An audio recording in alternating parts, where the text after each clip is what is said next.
Okay, yeah. So of course, before we get back to Jayed-Leigh, she's now there. We are now going to cross to her. Jayed-Leigh, you are going to tell us more about the drought, what's happening where you are.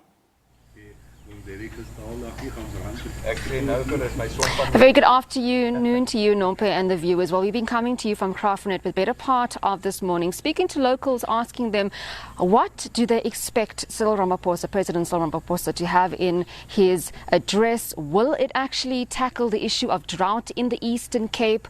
Will it speak to service delivery? And we've heard some interesting comments from them. But it's not only the Graaff-Reinet area that's suffering with drought, Nompe. I must make mention that there's several other places here in the Eastern Cape, such as Adelaide, such as Aberdeen, Port Elizabeth as well, Port Alfred, Makhanda, several small towns that are also suffering with water. And we've seen my colleagues here in the Eastern Cape, Busisiwe Jamsana reporting from Bisho, Lerato Tipa from Makhanda, Atule Joka as far as Mthatha, looking at the service delivery issues, looking at water, looking at education, and asking people what do they need come 2020. It's said to be 2020 vision. So will President Cyril Ramaphosa have that 2020 vision that the people speak of? I am coming to you from a low-lying area here in Graaff-Reinet, where several of the businesses have also been affected due to the drought. The Nqweba Dam is sitting at 5.4% and it cannot supply everyone in the town. I am joined by the Van Sales. They have a B&B here in Graaff-Reinet. Tell us, how difficult has it been to, run your business? Well, fortunately, when we built, we had a contingency plan for putting up tanks. So we were half prepared for it. We caught all the rainwater. We've got as you see, we've got the tank where we go fetch water and we fill up water with that way. The problem is certain guests come and they give you bad reviews, which impacts on your income from the other people for booking that inside.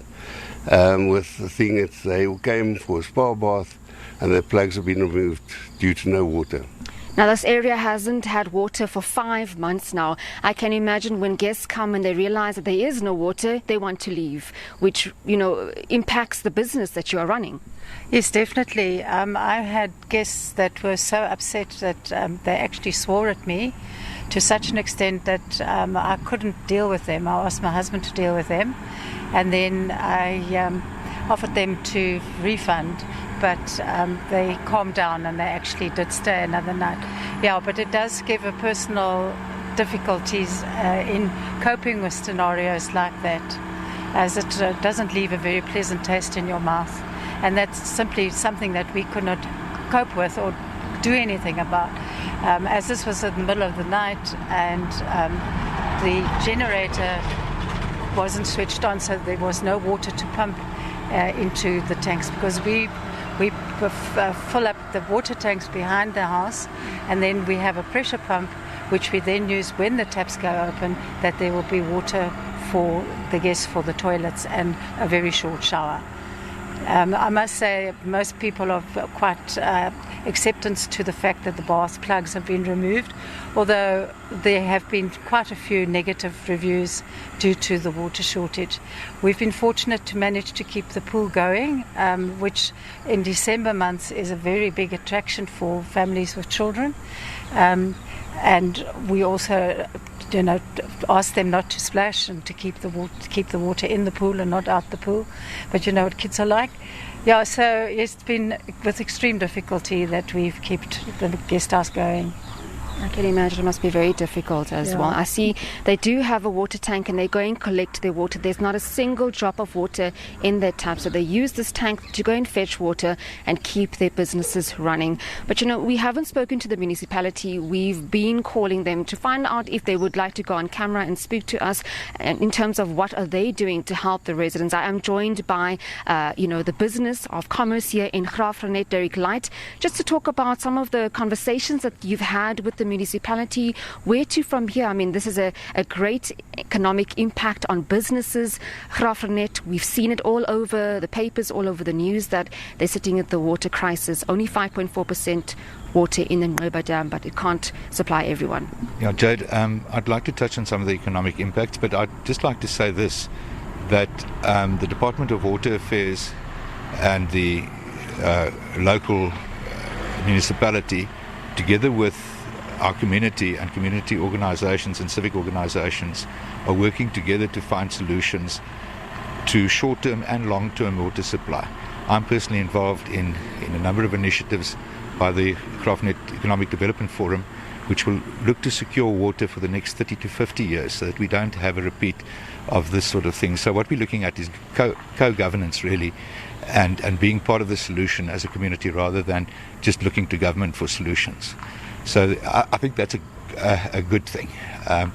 Things move more slowly. We've only been involved since November last year, but we've already made strides in that regard. And also looking to educate people, on the use of water, because a large portion of the problem can be addressed through reducing our water consumption, through water losses and through disciplined use of water. But the impacts of the drought are profound. We've got two major industries. You've just spoken to two people from the hospitality industry. The tourism industry is our second biggest industry. They employ a lot of people. We are a preferred destination. We've got a top 10 hotel, the Drosty Hotel. We've got a number of high quality guest houses, and we're dependent on that industry for job creation and for revenue for the town. Despite the drought, despite the negative impacts of the drought, we were still, my understanding is that in December, that industry was almost oversubscribed. So it's essential that we restore water to continue to deliver that service. But the biggest impact has been on farming. We in town have felt the impact of the drought when the water in the taps started drying up a year ago. But farmers have been facing a drought for about 6 years, and they're the biggest industry, and they've been severely impacted on. Their production goes down, the input costs go up. Some of them can't outlast the drought. And the impact of that on us, all of us, in business is substantial, because it has a ripple effect. If the farmers, if agriculture is under pressure, it spreads to other business, and it has a knock-on effect. Also on optimism. If there's a drought, there's a lack of optimism.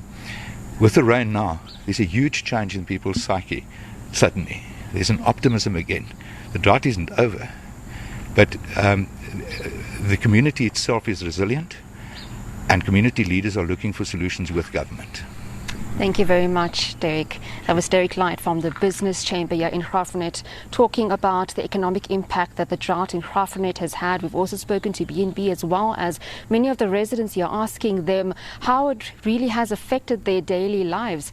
And many of them are saying that, to not have water in their taps is one thing, to not have electricity is another, but really calling out to government and really hoping that in President Cyril Ramaphosa's speech, he makes mention of the fact of farmers here in the Eastern Cape. Several farmers across the Eastern Cape have been battling with the drought, like I said, as far as Adelaide, Aberdeen, Komani, struggling with water, seeing several of their cattle also perish, and really just hoping and pinning their hopes on the president when he makes his speech. It's back to you in studio, Nompo. Devastating impacts indeed. We're going to go for a quick break.